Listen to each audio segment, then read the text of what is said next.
Check out the lot on this great home in the St George Community Cooperative.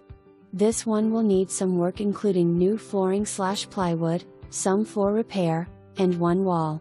There are also a few brown spots on the ceiling which may require flashing repair.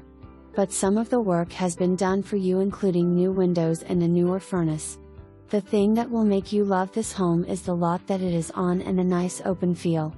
The home has 2 bathrooms, which is A+, and features a shed in the large yard.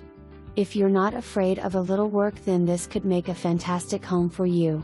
St George Community Company OP does allow pets and 2 dogs, but they are required to be registered with the co-op.